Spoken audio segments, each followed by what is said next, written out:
Hello जी, कैसे हो आप सभी? मैं उम्मीद करता हूँ आप सभी अच्छे हो और बेहतर अवस्था में हो। आज हम डिस्कशन करेंगे 1 मार्च और 2 मार्च 2022 का। यानी फर्स्ट मार्च और सेकंड मार्च 2022 को कौन कौन सी मेन इंपॉर्टेंट न्यूज़ हैं, तो हम आज उनका डिस्कशन करेंगे। यार कभी कभी है ना, हिंदी और इंग्लिश हम देसी भाषा में बोलते हैं, बड़ा मज़ा आता है। फर्स्ट एंड सेकंड मार्च के बाद मैंने 2022 बोला, 2022 भी बोल सकते हो, एक ही बात है। तो सबसे पहली जो न्यूज़ है, बहुत इंपॉर्टेंट डे है और वुमेन एम्पावरमेंट का टाइम है, इस पे पक्का क्वेश्चन आता है। 1 मार्च जो होता है ये जीरो डिस्क्रिमिनेशन डे होता है, यानी महिलाओं के साथ, किसी वर्ग के साथ, समाज में किसी जाति के साथ, किसी धर्म के साथ और पूरे देश और वर्ल्ड में किसी क्षेत्र के साथ कोई भी तरह का भेदभाव ना हो, कोई कोई भी तरह का डिस्क्रिमिनेशन ना हो। तो इसलिए ये डे मनाया जाता है 1 मार्च को। बहुत ही इम्पोर्टेंट है, याद रखना। पूरे वर्ल्ड में किसी भी इंसान के साथ किसी भी भेदभाव को रोकने का जो दिन होता है, हर इंसान को इक्वालिटी, समानता का जो दिन माना जाता है, हर इंसान को बराबरी का जो हक दिया जाता है, वो होता है 1 मार्च का दिन। इसे बोलते हैं जीरो डिस्क्रिमिनेशन डे। बहुत इंपॉर्टेंट है, यानी पृथ्वी पर हर इंसान, चाहे वो आदमी है, औरत है, किसी धर्म, क्षेत्र, समुदाय, कहीं से भी संबंध रखता है, तो वो एक साथ एक समान जीने का हकदार है। और ये बोला गया है 1 मार्च को, यानी जीरो डिस्क्रिमिनेशन डे को ये दिन सेलिब्रेट किया जाता है। ठीक है। तो और ये महिलाओं की पीक इसलिए लगाई गई है, देखिए इसमें, क्योंकि पूरे वर्ल्ड में अगर किसी मुद्दे पर सबसे ज़्यादा डिस्क्रिमिनेशन होता है तो वुमेन के साथ होता है। इसके बाद धर्म के नाम पर होता है, फिर जाति के नाम पर, फिर क्षेत्र के नाम पर, तो फिर भाषा के नाम पर। तो जेंडर के नाम पर जो सबसे ज़्यादा डिस्क्रिमिनेशन होता है, इसी करके इसको रोकने के लिए 1 मार्च को सेलिब्रेट किया जाता है, जीरो डिस्क्रिमिनेशन, यानी कोई भी डिस्क्रिमिनेशन या भेदभाव ना हो। ठीक है। तो बहुत इंपॉर्टेंट डे है, याद रखना। और 1 मार्च को ही वर्ल्ड सिविल डिफेंस डे होता है। ये और भी इंपॉर्टेंट हो जाता है। वर्ल्ड सिविल डिफेंस डे का मतलब है कि आर्मी के द्वारा कहीं भी कोई लड़ाई की जाए, लेकिन जो वहाँ के सिविलियन है, जो आम लोग हैं, उनकी सुरक्षा की जिम्मेदारी एक मानवता की है या पूरे विश्व की है। यानी लड़ाई अपनी जगह और इंसानियत अपनी जगह, तो लड़ाई में भी इंसानियत को जिंदा रखना है, इसीलिए वर्ल्ड सिविल डिफेंस डे मनाया जाता है। और रूस और यूक्रेन के मुद्दे को लेकर ये और भी मानवता के लिए इम्पोर्टेंट हो जाता है। यानी हर देश का हर नागरिक सुरक्षित होना चाहिए और सम्मानीय होना चाहिए, चाहे कोई भी परिस्थिति क्यों ना हो। तो ये प्रेस इन्फॉर्मेशन ब्यूरो, यहाँ पर वही न्यूज़ आती है जो कि बहुत इंपॉर्टेंट। और मैंने थोड़ा जो न्यूज़ पेश करने का तरीका वो बदल दिया है। न्यूज़ जो मैं भेजता हूँ वो एक नए तरीके से मैंने इसलिए ऐड किया। एक तो साथ में इससे ये पता चलेगा प्रेस इन्फॉर्मेशन ब्यूरो से कि ये गवर्नमेंट की साइट है और वो अपने सबसे ज़्यादा ऑथेंटिक डाटा यहीं पर डालती है। और गवर्नमेंट वहीं से डाटा उठाएगा जो कि उसकी पर्सनल साइट हो। दूसरी बात यह है, जो मैं पिक्चर के साथ साथ में ये लिखने वाली न्यूज़ डालता हूँ, उससे आपके डीप मेमोरी में चले जाते हैं। और इसी करके मैंने ये स्टाइल ऐड किया कि पिक्चर सबसे पहले और बाद में वो मैं आपको समझा दूँ, ताकि आप उसको अच्छे से समझ कर अपनी डीप मेमोरी में रख लो और जब भी क्वेश्चन आए तो उसको कैच कर लो। ठीक है।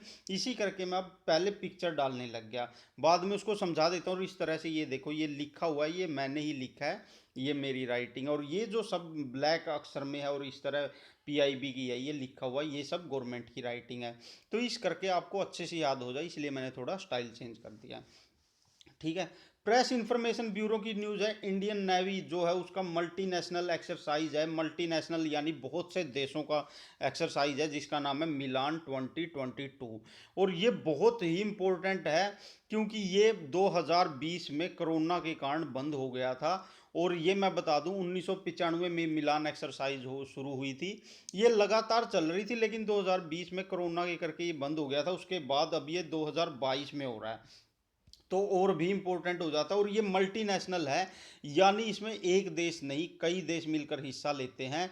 और जो इसमें देश हैं वो ज़्यादातर ईस्ट एशिया के देश हैं। इस करके जो भारत की एक्ट ईस्ट पॉलिसी है, यानी पूर्व की ओर काम कीजिए, और पूर्व की ओर जो भारतीय संबंध हैं वो अच्छे बनेंगे, जैसे सिंगापुर से, थाईलैंड से, जो कि विकसित कंट्री हैं, और वो हमारे देश को मजबूत बनाएंगे। इसी करके ये एक्सरसाइज और भी ज़्यादा इंपॉर्टेंट हो जाती है। इसका नाम है मिलान एक्सरसाइज। और जो इस बार की थीम है ये भी इंपॉर्टेंट है, भाईचारा, सामंजस्य और सहयोग इसकी थीम है। मैं ये आपको बता देता हूँ, ये जो एक्सरसाइज होती है ये होती है विशाखापट्टनम में, जिसको सिटी ऑफ डेस्टिनी भी बोला जाता है, ठीक है, लक्ष्य का शहर। तो ये याद रखना, मिलन एक्सरसाइज कहाँ पर होती है, मिलान एक्सरसाइज होती है कहाँ पर, वो होती है विशाखापट्टनम में, और 1995 से ये शुरू हो गई थी, ठीक है, बहुत इंपॉर्टेंट है। और इसके साथ ही जो अगली न्यूज़ है वो भी इंपॉर्टेंट है, नई शिक्षा नीति 2020 के तहत क्या हुआ है, न्यू इंडिया लिटरेसी प्रोग्राम चलाया गया है। एक तो यही पूछ लेंगे कि नई शिक्षा नीति कब आई है, तो बहुत इंपॉर्टेंट है, 2020 में आई थी, याद रखना। इससे पहले ये 1986 में आई थी, इसमें चेंज करके इसमें अमेंडमेंट किए गए और नई शिक्षा नीति फिर 2020 में आई, ये साल भी याद रखना। और इसके तहत अभी एक प्रोग्राम शुरू किया गया, न्यू इंडिया लिटरेसी प्रोग्राम। क्यों किया गया, क्योंकि कोरोना के बाद ज़्यादा से ज़्यादा चीज़ें ऑनलाइन हो गई, तो एजुकेशन भी ऑनलाइन हो गई है। और जो भारत के वयस्क हैं, यानी कि जो अडल्ट हैं, उनको घर पर एजुकेशन देने के लिए प्रोग्राम चलाया गया है। इस प्रोग्राम के तहत ऑनलाइन लर्निंग सिस्टम चलाया जाएगा, और ये लर्निंग सिस्टम 2022 से 2027 तक चलेगा। इस लर्निंग सिस्टम का उद्देश्य ऑनलाइन लोगों को शिक्षित करना होगा। तो याद रखना, डायरेक्ट पूछ लेंगे, न्यू शिक्षा नीति, न्यू एजुकेशन पॉलिसी कब आई है, 2020 में, और उसके तहत अभी कौन सा प्रोग्राम चलाया गया, न्यू इंडिया लिटरेसी प्रोग्राम। और ये पूछ लेंगे न्यू इंडिया लिटरेसी प्रोग्राम में क्या है, इसमें है अडल्ट को एजुकेट करना, और वो भी ऑनलाइन तरीके से, बहुत ज़्यादा इंपॉर्टेंट है, ठीक है, आपने ये ध्यान में रखना है। ये देखिए, ये भी पीआईबी की न्यूज़ है और मिनिस्ट्री ऑफ एजुकेशन द्वारा स्वयं डाली गई है। सोचिए कितनी इंपॉर्टेंट होगी, new India literacy program, online teaching and learning, ठीक है, cover the entire of education for all, ये इसका नारा है, एजुकेशन फॉर ऑल, ठीक है। और ये भी आपने याद रखना है, मैंने पिक्चर भी इसीलिए डाली है ताकि आपको अच्छे से याद हो जाए। अब क्लासें ऐसे ऑनलाइन चलेंगी और सामने स्क्रीन होगी, जो कि मतलब ऑनलाइन क्लासेस चलेंगी, ठीक है, बहुत इंपॉर्टेंट है। और 2022 से लेकर 2027 तक ये प्रोग्राम रखा गया है, और ये रखा गया है 2020 की एजुकेशन पॉलिसी के तहत, आपने याद रखना है, ठीक है। अब चलते हैं अगली न्यूज़ पे। स्विफ्ट है ना, ये स्विफ्ट एक संगठन है पूरे वर्ल्ड का, जो सबसे मजबूत इकोनॉमिक पॉलिसी है या इकोनॉमिक बिहेवियर है, उसको डील करता है, उसको कंट्रोल करता है। और इस स्विफ्ट ने अभी प्रेशर डाला है रसिया के ऊपर कि आप है ना यूक्रेन के ऊपर वॉर को बंद कर दीजिए। अगर आपने ये नहीं किया, जो स्विफ्ट है पूरे के पूरे 193 देशों के संबंधों को संभालता है, 193 कंट्रीज के जो इकोनॉमिक बिहेवियर है उनको ये मैनेज करता है। तो ये स्विफ्ट क्या करेगा, रसिया के ऊपर बैन लगा दे। और ये स्विफ्ट की आप मजबूती से जान सकते हैं, इसने जब ईरान के ऊपर बैन लगाया, क्योंकि उसने न्यूक्लियर डील को फॉलो नहीं किया था, तो ईरान में इतनी ज़्यादा आर्थिक मंदी आ गई थी कि उसको बार्टर बार्टर सिस्टम अपनाना पड़ा, यानी कि गेहूं के बदले तेल या तेल के बदले चावल। ये सिस्टम इतना ज़्यादा कमज़ोर कर दिया थे, ये स्विफ्ट संगठन इतना मजबूत संगठन है, याद रखना है। और अभी ये प्रेशर डाल रहा है रसिया के ऊपर कि आप यूक्रेन पर जो अटैक कर रहे हैं उसको बंद कीजिए, और इससे थोड़ा थोड़ा रसिया प्रेशर में भी आ रहा है। स्विफ्ट का मतलब है society for world wide inter bank financial telecommunication, यानी एक बैंक से दूसरे बैंक में, और जो फाइनेंशियल यानी एक देश से दूसरे देश में वित्त का जो टेलीकम्युनिकेशन होता है, पैसे का लेन देन होता है, ये सब संभालता है स्विफ्ट, आपने याद रखना है। स्विफ्ट का की फुल फॉर्म भी और इसका काम क्या है, दोनों चीज़ें। विश्व में व्यापार और पैसे के लेन देन का व्यवहार संभालता है, और अभी बहुत ज़्यादा चर्चा में, क्योंकि रूस को प्रेशराइज करने में सफल हो रहा है। रूस पर अभी यूक्रेन के ऊपर आक्रमण को लेकर दबाव बना रहा है, ईरान को इसी के द्वारा झुकाया गया था, ठीक है, ये भी याद रखना आपने।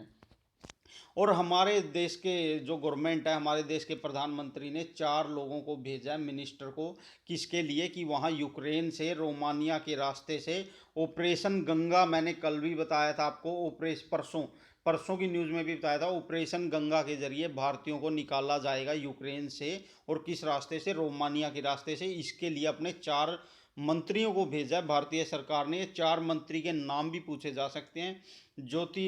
ज्योतिरादित्य सिंधिया हैं, और ये जाएंगे रोमानिया और माल्डोवा, और यहाँ वहाँ से भारतीयों को निकालने का प्रोग्राम बनाएंगे।